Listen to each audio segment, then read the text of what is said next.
Hello friends, welcome back. तो चलिए ARC report को आगे बढ़ाते हैं और आज हम पढ़ने वाले हैं एआरसी रिपोर्ट का सेकंड।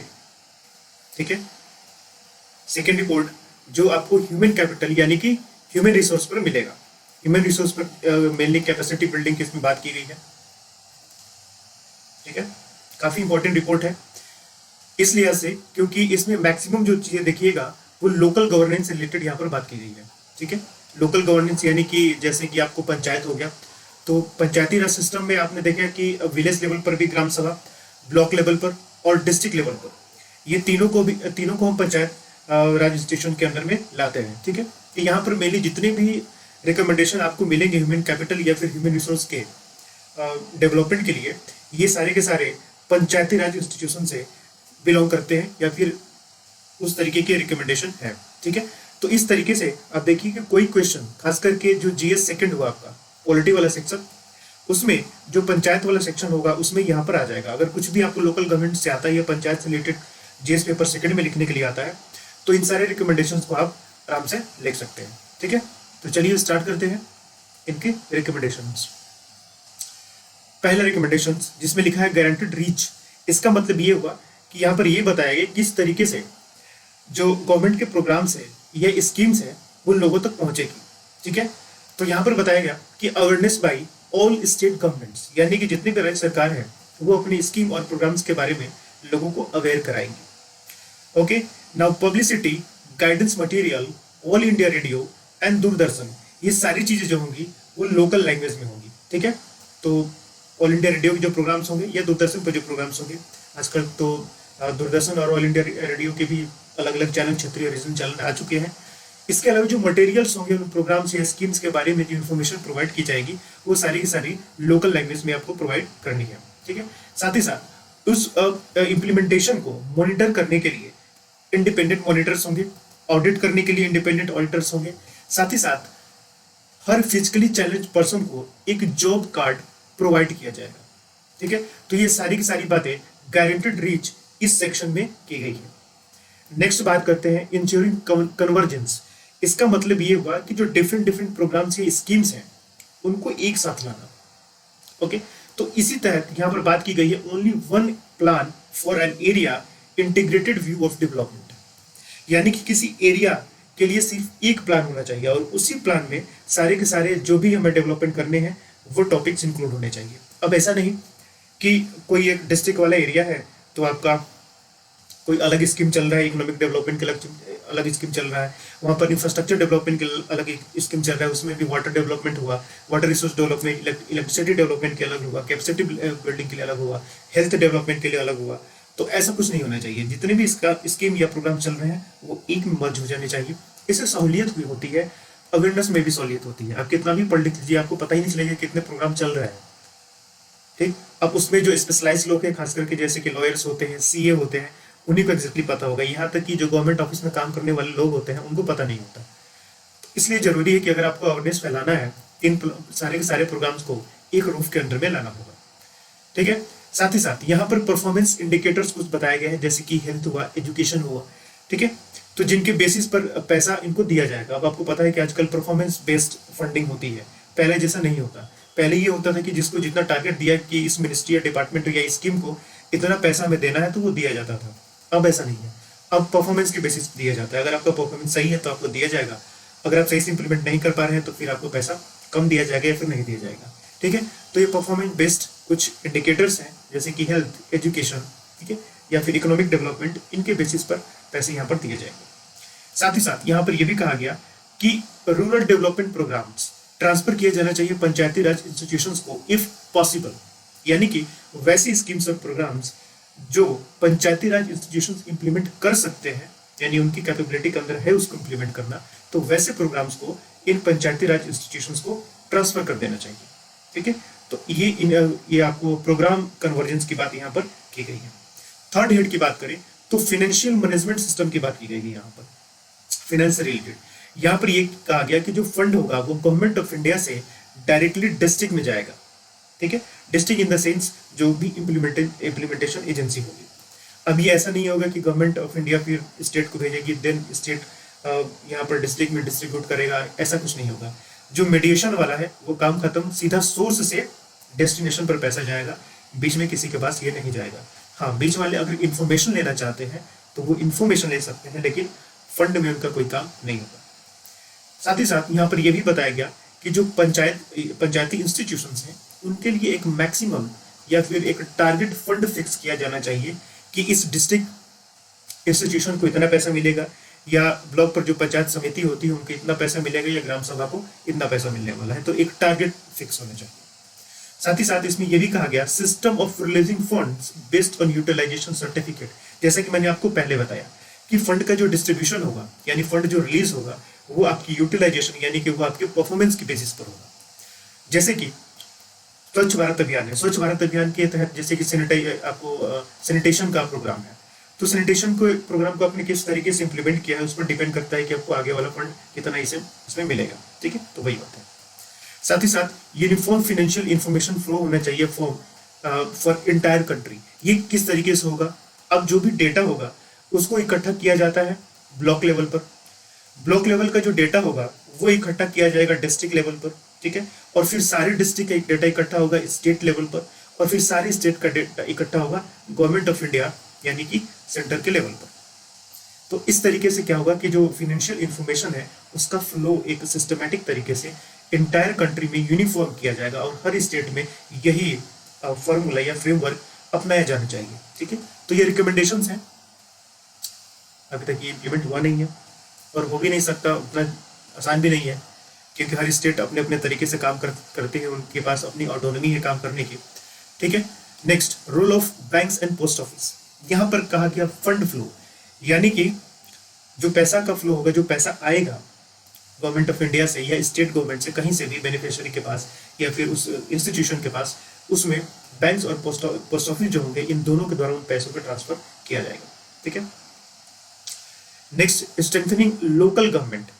इसमें पहली बात की गई है बिल्डिंग इंस्टीट्यूशन और दूसरी बात की गई है कैपेसिटी बिल्डिंग। इंस्टीट्यूशन बिल्डिंग, इसमें क्या होगा कि जो पंचायत होंगे उनको एडमिनिस्ट्रेटिव, फाइनेंशियल एंड इम्प्लीमेंटेशनरी पावर इनको प्रोवाइड किया जाएगा।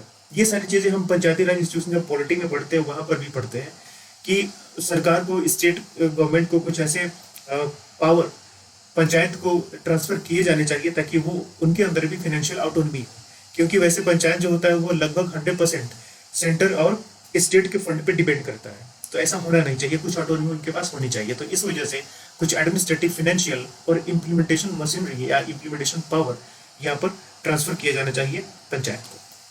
सेकेंड, कैपेसिटी बिल्डिंग के बाद जहां तक बात है तो यहाँ पर ये कहा गया कि अगर इन पंचायती राज इंस्टीट्यूशंस में स्टाफ की कमी है तो एनजीओ के स्टाफ को यहाँ पर लगाया जा सकता है। कंडीशंस है कि एनजीओ का स्टाफ उतना काबिल है या नहीं, उसको ट्रेनिंग देना, साथ ही साथ ये भी देखना कि वो एनजीओ जो है उसका ट्रैक रिकॉर्ड कैसा है। ऐसा नहीं है कि किसी भी एनजीओ के स्टाफ को आप वहाँ पे काम पे लगा देंगे। तो ये सब नॉर्मल बातें हैं, कॉमन सेंस की बातें हैं, हमें ये पता होना चाहिए। ठीक है, तो ऐसे एनजीओ के जो स्टाफ होंगे वो भी वहाँ पर काम कर सकते हैं। साथ ही वहाँ के जो लोकल यूथ है, वो जो एजुकेटेड यूथ है, उनको आप आइडेंटिफाई कर सकते हैं, उनको ट्रेनिंग प्रोवाइड कर सकते हैं, वो आपके लिए काम कर सकते हैं। ये लोग, बहुत सारे ऐसे लोग कॉन्ट्रैक्ट बेसिस पर भी काम करते हैं। साथ ही साथ यहाँ पर इंसेंटिव जो होना चाहिए वो परफॉर्मेंस बेस्ड होना चाहिए। इंसेंटिव मिलता है स्टाफ्स को, जैसे कि इंश्योरेंस हो गया, ठीक है, इंश्योरेंस हो गया, उसके अलावा कुछ अलाउंस वगैरह मिलता है। तो ये सारे जो इंसेंटिव्स है वो परफॉर्मेंस बेस्ड होने चाहिए कि आपका जैसा परफॉर्मेंस होगा उसके अकॉर्डिंग आपका ये इंसेंटिव मिलने वाला है। तो ये कैपेसिटी बिल्डिंग वाले एरिया के अंडर में कहा गया। Selection and maintenance of work. अब इसमें कहा गया कि work at gram panchayat and block should be in harmony with district development plan, यानी कि स्टैंड अलोन नहीं होना चाहिए। ये ऐसा नहीं है कि डिस्ट्रिक्ट में जो डेवलपमेंट प्लान है वो अलग तरफ चल रहा है और ब्लॉक और जो विलेज है वहां पर जो डेवलपमेंट वर्क चल रहा है वो अलग चल रहा है, ऐसा नहीं होना चाहिए। इन दोनों के बीच में या जो भी लेवल डिस्ट्रिक्ट और डिस्ट्रिक्ट के अंदर जितने भी आपको ब्लॉक्स हैं या फिर ग्राम पंचायत आते हैं, इनमें जो काम है डेवलपमेंट वर्क, उनके बीच हार्मनी होनी चाहिए, एक सिंक्रोनाइजेशन आपको देखने को मिलना चाहिए। ठीक है, अलग अलग ये इस तरह की सिचुएशन नहीं होनी चाहिए, यानी कि स्टैंड अलोन प्रोजेक्ट ना हो। साथ ही साथ ब्लॉक रिसोर्स सेंटर, यहाँ पर ये भी कहा गया कि ब्लॉक के लेवल पर एक रिसोर्स सेंटर बनाया जाएगा। वो क्या करेगा, वहां पर एक्सपर्ट्स होंगे, प्रोफेशनल्स होंगे जो कि पंचायत और ब्लॉक लेवल पर जो टेक्निकल रिसोर्सेज होंगे उनकी ऑगमेंटेशन में काम करेंगे। यानी कि जो टेक्निकल रिसोर्सेज है उसको किस तरीके से हमें यूज करना है, कौन कौन से रिसोर्सेज को यूज करना है, ये बताने का काम ये एक्सपर्ट और प्रोफेशनल्स करेंगे, जो कि ब्लॉक लेवल पर जो रिसोर्स सेंटर बनाया जाएगा वहां पर ये बैठेंगे। ठीक है, अभी तक देखिए सारी की सारी चीजें लोकल गवर्नमेंट में ही हम बात कर रहे हैं। ठीक है, भले कैपेसिटी बिल्डिंग का पूरा चैप्टर ही है ह्यूमन रिसोर्स डेवलपमेंट, लेकिन यहाँ पर सारे के सारे रिकमेंडेशन आप देखेंगे ये सब लोकल गवर्नमेंट को लेके लिए, इसलिए यहाँ से सारे के सारे जो रिकमेंडेशन आते हैं वो आप आराम से पंचायती राज इंस्टीट्यूशन का अगर क्वेश्चन आता है लोकल गवर्नमेंट का तो लिख सकते हैं। Next, entrepreneurship institute for rural people. तो यहाँ पर कहा गया कि हर एक ब्लॉक में एक एंटरप्रेन्योरशिप ट्रेनिंग इंस्टीट्यूट बनाया जाएगा। तो ये ट्रेनिंग इंस्टीट्यूट होगा, ये क्या करेगा, ये ट्रेनिंग प्रोवाइड करेगा, ट्रेनिंग और स्किल्स ये प्रोवाइड करेगा किसको, रूरल पुअर पीपल को। ठीक है, किस चीज के लिए, एंटरप्रेन्योरशिप के लिए, यानी कि वो भी अपना काम कोई कर पाए। ठीक है, तो सीधा बस यही लिखना है, entrepreneurship training institute activity block, समझ में आ जाएगा कि ट्रेनिंग इंस्टीट्यूट है तो ट्रेनिंग और स्किल प्रोवाइड करने के काम करेगा किसको, रूरल पुअर पीपल को for entrepreneurship development. Next, monitoring system. यहां पर यह कहा गया, पहले भी हमने देखा था कि एक independent monitoring and auditing agency होगी। ठीक, और ये जो मॉनिटरिंग या ऑडिटिंग एजेंसी है ये दोनों अपना काम साथ साथ करेंगे, साथ साथ इन द सेंस कि ऐसा नहीं है कि मॉनिटरिंग कुछ कोई और कर रहा है या ऑडिटिंग कोई और कर रहा है और दोनों अलग अलग काम कर रहे हैं। ये अलग अलग इंस्टीट्यूशन हो सकता है लेकिन काम इनको साथ करना है।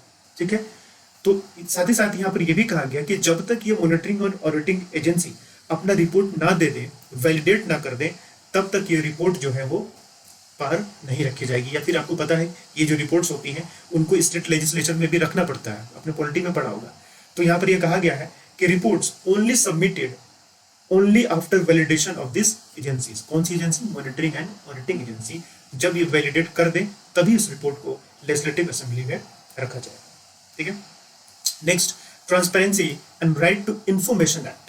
तो इंफॉर्मेशन एक्ट में भी हमने कुछ प्रोविजंस के बारे में पढ़े थे, उनको भी आप लिख सकते हैं लोकल गवर्नेंस में, कि जैसे जैसे हमने उसमें देखा था कि जो डेफिनेशन होता है किसका, पब्लिक अथॉरिटी का, उसको स्प्रेड कीजिए और उसमें इंक्लूड कीजिए क्या, ग्राम पंचायत एंड जो आपके लोकल लेवल पर जो भी अथॉरिटी होती है उनको इंक्लूड कीजिए, ताकि ये क्या करें कि अवेयरनेस फैला सके, क्योंकि लोगों के साथ क्लोजेस्ट रूप से ये जुड़े हुए होते हैं।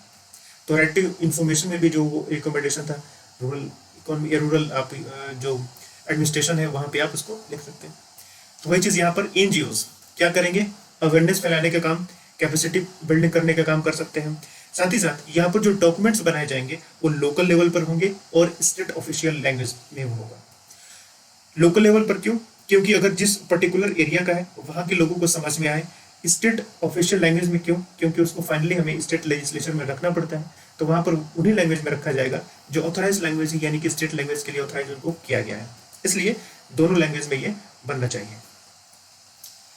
यूज ऑफ आईटी यानी कि information technology, again direct transfer of money from origin to implementers account, यानी कि सीधा जहां से भी फंड निकलेगा और वहीं जाएगा जिसको वो चाहिए, बीच में किसी के पास नहीं। ठीक है, तो ये कैसे ये पॉसिबल होगा, इंफॉर्मेशन टेक्नोलॉजी, आईटी का यूज, टेक्नोलॉजी का यूज होगा, बैंक ट्रांसफर कीजिए, पोस्ट ऑफिस का यूज कीजिए उसके लिए।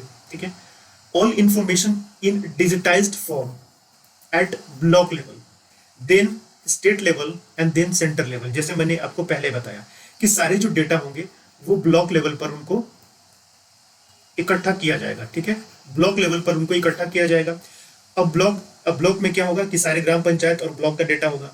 इसके बाद डिस्ट्रिक्ट लेवल पर डेटा होगा, यानी कि सारे ब्लॉक का डेटा जो होगा वो डिस्ट्रिक्ट लेवल पर होगा। इसके बाद स्टेट गवर्नमेंट के पास एक डेटा होगा जो सारे डिस्ट्रिक्ट का डेटा रखेगा, और फाइनली सेंटर के पास डेटा होगा जो सारे स्टेट गवर्नमेंट्स का डेटा रखेगा। ये वही है, और ये सारे डेटा जो होंगे वो डिजिटल फॉर्म में होंगे। ठीक है, साथ ही साथ यहाँ पर ये भी कहा गया कि business model should be developed that private players can participate. ये वैन लिखा हुआ है, दिस इज मिस्टेक है, ये कैन होगा। ठीक है, कैन पार्टिसिपेट। तो इस तरीके से पूरा ये डिजिटल इंफ्रास्ट्रक्चर इस तरीके से डेवलप होना चाहिए, प्लेटफॉर्म इस तरीके से डेवलप होना चाहिए कि अगर इन स्कीम्स को इम्प्लीमेंट करने में, जैसे कि ट्रेनिंग प्रोवाइड करना हो, कैपेसिटी बिल्डिंग करना हो, अवेयरनेस फैलाना हो, ठीक है, या फिर कोई भी प्रोग्राम इम्प्लीमेंट करना हो, अगर उसमें कोई प्राइवेट प्लेयर भी पार्टिसिपेट करना चाहता है तो उसके लिए कोई बड़ी परेशानी क्रिएट ना हो। तो इस तरीके से इसको एक बिजनेस मॉडल के रूप में भी बनाया जाना चाहिए। ठीक है, तो इस तरीके से ये पूरा का पूरा चैप्टर आपका ये काम करता है। ध्यान रखिएगा, ये बहुत ही इंपॉर्टेंट चैप्टर है। और खास करके जब भी पंचायती राज इंस्टीट्यूशन या लोकल गवर्नमेंट के बारे में लिखने को आएगा, आप यहाँ से आराम से सजेशंस में, वे फॉरवर्ड में, कंक्लूजन में आराम से लिख सकते हैं। ठीक है, तो चलिए इस तरीके से हमारा ये पार्ट, सेकेंड पार्ट कंप्लीट होता है। अब थर्ड पार्ट में मिलेंगे हम, तब तक के लिए थैंक यू, बेस्ट ऑफ।